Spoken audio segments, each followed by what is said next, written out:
안녕하세요. 지혜 독서입니다. 이번에 읽은 책은 장폴 듀부아의 이 책이 너와 나를 가깝게 할 수 있다면입니다.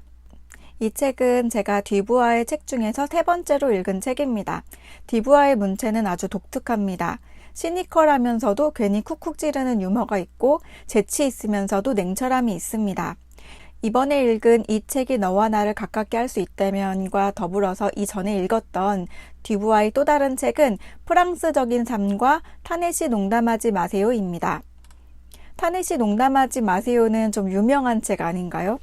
저는 오늘 읽은 책을 소개하면서 작가가 생소하게 느껴질지도 모르겠지만 이 타넷이 농담하지 마세요 이 책의 이름을 거론하면 많은 사람들이 그래도 친숙하게 알아보지 않을까라는 생각을 했습니다.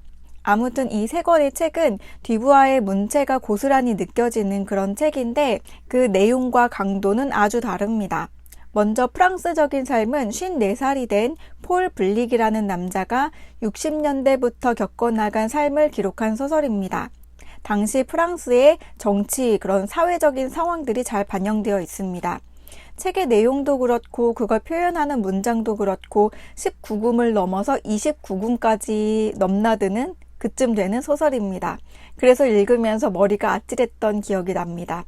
그리고 타넷이 농담하지 마세요는 타네라는 남자가 삼촌으로부터 아주 커다란 대저택을 유산으로 물려받는데 그 집을 수리하면서 자기가 살던 집을 팔고 그 집을 수리하면서 겪게 되는 일련의 사건들을 이렇게 코믹하게 재미있게 쓴 그런 소설입니다. 원래 살던 집까지 좋은 집까지 처분해서 그 대저택을 수리하는데 그 과정이 만만치가 않습니다. 아마추어 수준도 안 되는 엉터리 그런 수리자들이 와서 지붕을 엉망으로 만들어 놓기도 하고 또 수도관을 고치는 인부는 수도관을 제대로 연결해 놓지 않아서 집이 물바다가 되기도 하고 어떤 수리업자는 터무니없는 비용을 청구하기도 합니다. 도중에 오랫동안 손에 익어온 장비를 도둑맞기도 하고 오기로 한 일꾼이 오지 않아서 맥없이 기다리는 사태도 벌어집니다. 과연 이 집 수리는 어떻게 될까요? 먼저 프랑스적인 삶이 29금쯤 되는 소설이라면 타넷이 농담하지 마세요 이 책은 전체 관람가입니다. 조금 기준을 까다롭게 한다면 12세금 정도 되는 내용이라고 할 수 있겠습니다. 이 타넷이 이 책은 제가 읽은 책 중에서 타히르 샤라는 소설가가 쓴 카사블랑카에서의 1년 칼리프의 집이라는 이 소설을 떠올리게 하는 책입니다. 이 책도 타히르 샤가 모로코에서 생활하기로 마음을 먹고 카사블랑카에 있는 역사가 오래된 대저택인 칼리프의 집을 삽니다. 이 소설은 그 집을 수리하게 되면서 겪는 일련의 사건들의 이야기입니다. 아랍 문화권의 문화와 사고방식, 이국적인 풍경과 종교와 미신 등이 그려지는데 정말 흥미로운 책이었습니다. 아무튼 이번에 읽은 이 책이 너와 나를 가깝게 할 수 있다면 이 책으로 돌아와서 이 책은 적당히 15세금 정도의 무난한 책이고 기준을 조금 더 까다롭게 한다면 몇몇 장면 때문에 19금이라고 할 수 있는 그 정도 되는 책입니다. 제가 읽은 듀부아의 책 3권이 모두 다 출간된 시기는 좀 오래됐습니다. 10년이 넘은 그런 책인데 시중에서는 절판되었고 도서관에서 빌려볼 수 있는 책입니다. 소설이 시작하는 앞부분을 읽어드리겠습니다. 밤새 눈이 내렸다. 정원은 온통 새하얀 눈으로 뒤덮여 마치 딴 세상이 된 것 같다. 오늘은 1월 1일, 곧 날이 밝아올 것이다. 나는 창문 앞에 서 있다. 구름 사이로 비행기가 지나가는 광경을 바라보면서 비행기에서 아무 소리도 나지 않는다. 양 날개 끄트머리에 달린 조명등만 반짝반짝 빛나고 있을 뿐. 비행기는 철새들이 내놓은 길을 따라 가고 있다. 남쪽으로 뜨거운 태양을 향해. 시각적인 것과 촉각적인 이미지가 그려지시나요? 1월 1일, 곧 날이 밝아올 시간입니다. 밤새 눈이 내려 온 세상이 하얗고 그 희고 고요함 가운데 비행기가 조명등을 반짝이며 조용히 날아가고 있습니다. 저는 이 장면이 아주 마음에 들었습니다. 계속해서 조금만 더 읽어보겠습니다. 나는 그 반대편 얼어붙은 북쪽 땅에 살고 있다. 세월이 가면 나도 추위에 익숙해지겠지. 어제 내린 눈과 오늘 내린 눈이 어떻게 다른가 하는 것도 알게 될 테고. 지금은 생각하고 싶지 않다. 앞으로 어떤 날들이 내 앞에 펼쳐질지, 어떤 일들이 나를 기다리고 있을지 세월이 가면 저절로 알게 될 테니까. 이사 온 지 얼마 안 된 것을 알 수 있습니다. 세월이 가면 추위에도 익숙해지고 눈에 대해서도 알게 될 거라고 합니다. 왜 이사 왔을까요? 그리고 그동안 어떤 일을 겪었는지 앞으로의 일은 세월이 지나가면 알게 되겠지 이런 말도 합니다. 계속해서 읽어보겠습니다. 이제 난 책상 앞에 앉아있다. 희부만 새벽빛 속에서 이야기를 써내려가는 순간 뼈아픈 의문이 나를 무겁게 짓누른다. 평생토록 나를 괴롭혀온 의문이. 내 안엔 도대체 뭐가 도사리고 있기에 날 한시도 가만히 있지 못하게 들볶는 걸까? 창문 앞에 서서 창밖을 보던 주인공은 이제 책상 앞에 앉아 있습니다. 그리고 이야기를 써내려가려 합니다. 이야기의 주제는 이것입니다. 내 안엔 뭐가 도사리고 있기에 한시도 가만히 있지 못하고 그것에 들볶일까? 그는 자면서 마음의 짐 때문인지 정신의 방황에 대한 우울과 분노의 표출인 것인지 이를 벅벅 갈아내서 병원 치료까지 받는 지경이 되었습니다. 이어서 그는 이렇게 말합니다. 사실 나뿐만 아니라 세상 사람들 모두가 이런 의문에 시달리고 있는지도 모른다. 수시로 뇌를 쑤시고 창자를 뒤틀며 사람을 불안에 떨게 만드는, 그래서 세상 없어도 스스로에게 던지고 싶지 않은 이 의문에 그는 자신을 끊임없이 들볶는 그 실체를 알기 위해서 글을 쓰기 시작합니다. 그는 살아오면서 많은 일들을 겪었지만 지난 1년간 정말 정신 차릴 수 없이 혼란스러운 일들을 겪었습니다.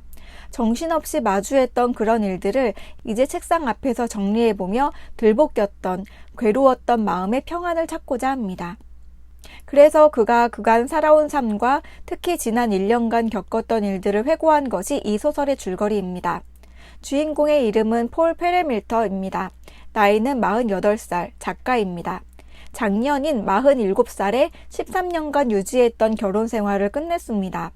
그의 아버지는 치과의사였고 어머니는 과자 가게를 했으며 어머니가 비행기 조종하는 그런 거를 배우다가 비행기 사고로 1976년에 돌아가신 후 아버지가 1985년 캐나다 북부 어느 호수에서 익사했다는 사실을 말하고 본격적인 이야기는 이혼 사건에서부터 시작합니다. 그는 아내와의 사이에서 무정자증으로 아이가 없었고 이혼을 한 뒤에 아버지가 물려준 차를 끌고 여기저기 다니기 시작합니다. 그렇게 그의 떠돌이 생활은 시작되고 여러 일들을 겪습니다. 책의 목차를 보겠습니다.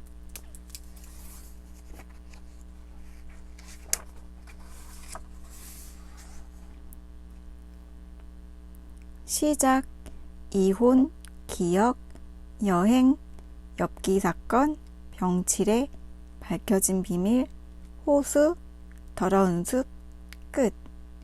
여기 옴기니의 말은 소설의 내용이 아니라 말 그대로 옴기니의 말입니다.